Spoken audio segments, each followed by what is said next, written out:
Bonjour à tous. Avant de commencer ma présentation, j'aimerais bien remercier professeur Belkhadir, professeur Benabed, de m'avoir invité pour participer au 11e colloque international sur le diabète et la nutrition. Il m'a été demandé de répondre à une question fondamentale: les hypoglycémies sévères, quelles conséquences à long terme? Comme vous le savez, le prix d'un meilleur contrôle glycémique, c'est la majoration de risque des hypoglycémies sévères. Et si on voit les recommandations de l'ADA, ces hypoglycémies sévères sont définies comme étant un événement sévère qui est caractérisé par une altération de l'état mental et ou physique et qui nécessite l'intervention d'une tierce personne pour assurer le resucrage. Avant de répondre à la question demandée, j'aimerais bien vous rappeler les différents mécanismes de la contre-régulation hormonale qui font face à l'hypoglycémie. Ainsi, chez un sujet normal, une fois on a une baisse de la glycémie, on aura une inhibition de la sécrétion de l'insuline dès que la glycémie par litre, avec une stimulation de la sécrétion de glycagon, qui représente la principale hormone de la contre-régulation, qui va stimuler rapidement la glycogénolyse et augmenter la néoglycogénèse. Avec la baisse de la glycémie, on aura également une stimulation du système nerveux central, avec une augmentation de la réponse du système nerveux autonome, ce qui va augmenter la sécrétion de l'épinéphrine par le système nerveux autonome et par la glande surrénalienne, notamment la médulo-surrénale. Et donc, on aura un déclenchement de signes neurovégétatifs de l'hypoglycémie qui constitue le signe d'alarme à l'hypoglycémie et donc qui incite le patient à faire un resucrage. Et avec l'augmentation de l'épinéphrine, on a une stimulation rapide de la glycogénolyse, une action sur les tissus insulinosensibles, notamment musculaires et le tissu adipeux, où on a une inhibition de la captation périphérique de glucose avec une augmentation des précurseurs de la néoglycogénèse. Également, l'épinéphrine, c'est-à-dire l'adrénaline, elle stimule la néoglycogénèse rénale et donc on aura une augmentation de la glycémie avec normalisation de la glycémie. Que se passe-t-il chez les patients diabétiques type 1 et les patients diabétiques type 2 au stade d'insulinoréquérance? En fait, avec l'évolution de diabète, on a une altération de la contre-régulation hormonale, notamment la sécrétion de glycagon. On a également une altération du système nerveux sympathique avec une diminution de la réponse sympatho-surrénalienne à l'hypoglycémie. Et donc, on aura une diminution du système nerveux sympathique avec une augmentation du système nerveux parasympathique, une diminution de la sécrétion de l'épinéphrine, ce qui va exposer les patients à une désensibilisation chronique et donc la survenue des hypoglycémies asymptomatiques avec une défaillance de la sécrétion de glycagon. Et donc, on aura des hypoglycémies récurrentes, ce qui va majorer le risque des hypoglycémies sévères. Également, ces hypoglycémies sévères surviennent chez des patients qui sont à risque, notamment les patients qui ont une pancréatite chronique calcifiante, puisqu'on sait très bien avec le déficit insulino-sécrétoire, on a également un déficit de la sécrétion de glycagon qui représente l'hormone principale de la contre-régulation face à l'hypoglycémie. Chez les patients qui ont une insuffisance hépatique ou rénale sévère et également en cas d'intoxication alcoolique chronique, chez les patients d'unitrie, chez les patients qui ont une neuropathie végétative, notamment la gastroparésie, chez les patients qui sont âgés et également chez les jeunes enfants qui ne peuvent pas articuler les signes d'hypoglycémie.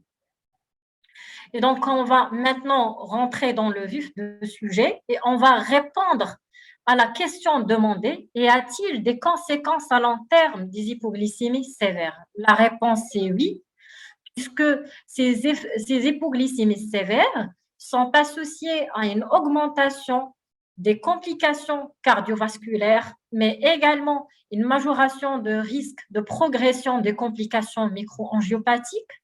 On a une augmentation de la mortalité toute cause, une augmentation de risque de démence, sans oublier l'impact négatif sur la qualité de vie à long terme et bien sûr le retentissement socio-économique lié aux hypoglycémies sévères.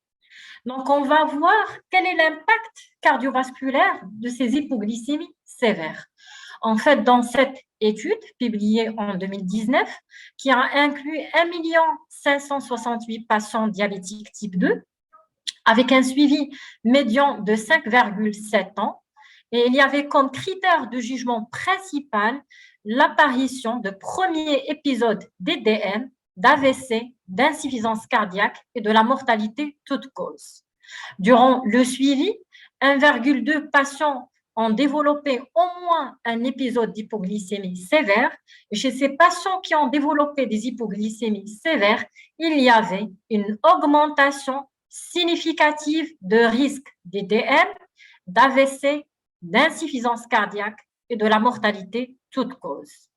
De même, dans cette étude issue d'ARIC Study, qui a inclus 1209 participants diabétiques type 2, on a évalué l'association entre les hypoglycémies sévères et les événements cardiovasculaires et la mortalité.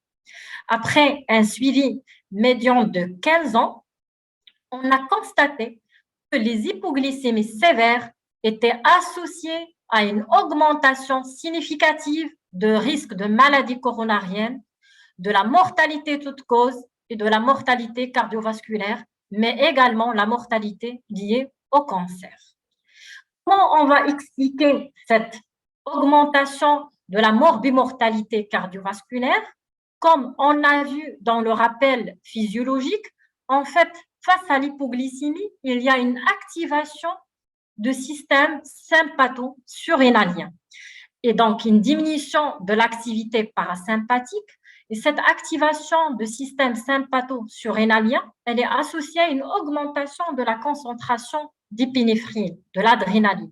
Et cette augmentation de l'adrénaline, elle est associée à une augmentation de la fréquence cardiaque, une augmentation de débit cardiaque avec une vasodilatation périphérique, ce qui pourrait avoir des effets néfastes, notamment chez les patients diabétiques avec un diabète ancien et une pathologie cardiovasculaire déjà connue.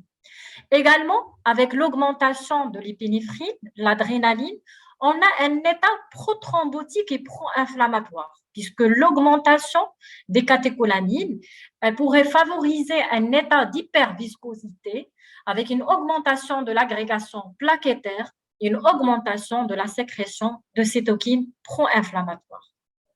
Également, les hypoglycémies sévères sont associées à un effet arythmogène.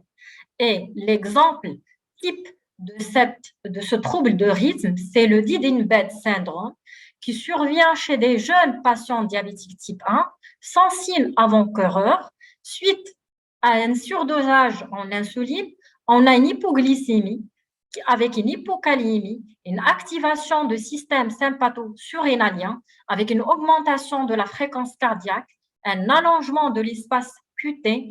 Et si on est devant une prédisposition génétique, notamment les gènes qui codent pour les canaux ioniques, sodium ou K+ dépendants, on aurait une arythmie cardiaque avec un arrêt cardiaque brutal, une hypoxémie avec arrêt respiratoire.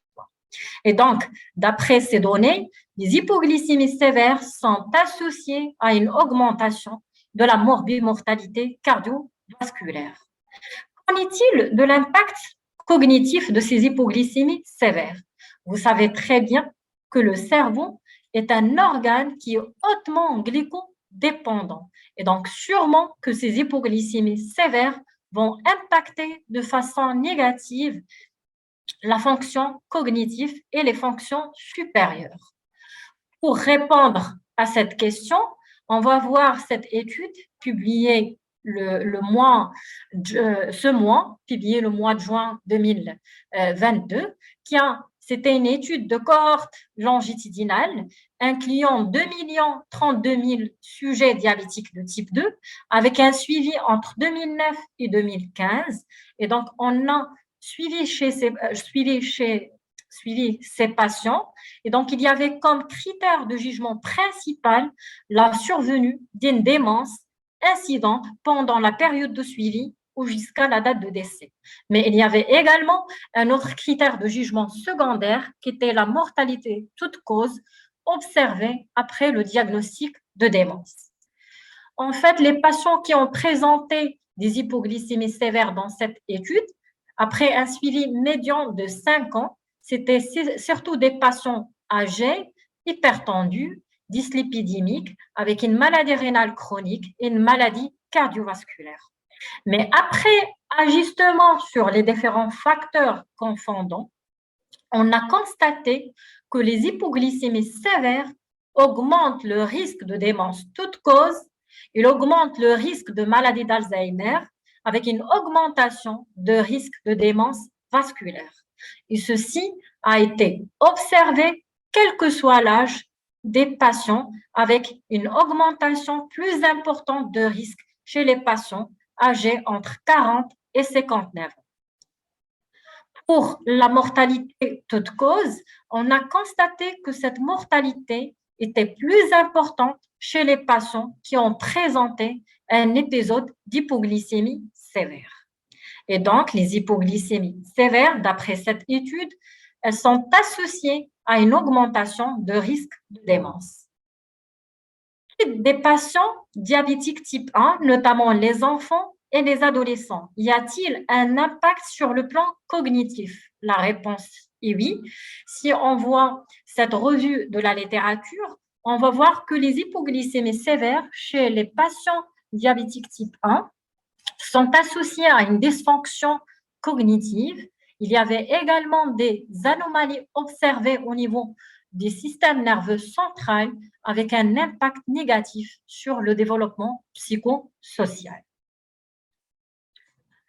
Qu'en est-il des complications microvasculaires? Quel est l'impact de ces hypoglycémies sévères sur les complications microvasculaires? Pour répondre à cette question, on va voir cette étude de cohorte longitudinale qui a inclus 1221 patients diabétiques type 2. Et donc, on a évalué l'association entre les épisodes d'hypoglycémie sévère et l'incidence et l'aggravation de la rétinopathie diabétique. Et en fait, on a constaté que les hypoglycémies sévères ont été associées à une augmentation de risque multipliée par facteur 4 de progression et d'aggravation de la rétinopathie diabétique chez les patients diabétiques de type 2. Et donc, les hypoglycémies sévères sont associées à une augmentation de l'incidence et de la progression de la rétinopathie diabétique. Quel est l'impact de ces hypoglycémies sévères sur la qualité de vie? Bien évidemment, les hypoglycémies sévères impactent de façon négative la qualité de vie. Et dans cette étude, on a pu démontrer qu'il y a une association positive entre les hypoglycémies sévères et la sévérité des symptômes dépressifs chez les patients diabétiques de type 2. Et ceci indépendamment des contrôles glycémiques, indépendamment de l'utilisation de l'insuline et des complications de diabète. Et donc, les hypoglycémies sévères impactent de façon négative la qualité de vie à long terme de nos patients diabétiques. Donc, on va voir le dernier volet. Quelles sont les conséquences de ces hypoglycémies sévères sur le système de santé?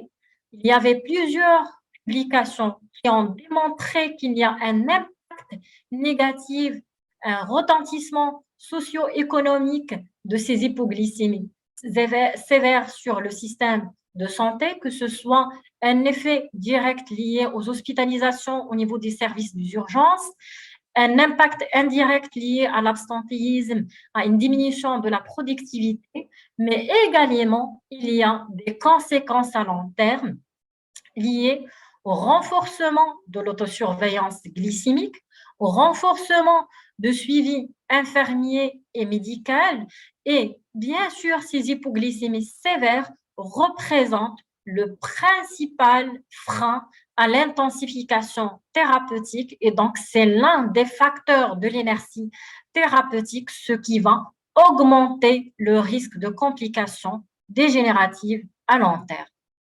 Et pour conclure, après cette présentation, les hypoglycémies sévères sont associées à une augmentation de la morbimortalité cardiovasculaire, à une augmentation de risque de démence toute cause, avec une augmentation de risque de progression et d'aggravation de la rétinopathie diabétique, sans oublier l'impact négatif sur la qualité de vie de nos patients, notamment la majoration de risque de dépression avec aggravation de signes de dépression et sans oublier l'impact lourd sur le système de santé. Et je vous remercie et je suis là pour vos questions.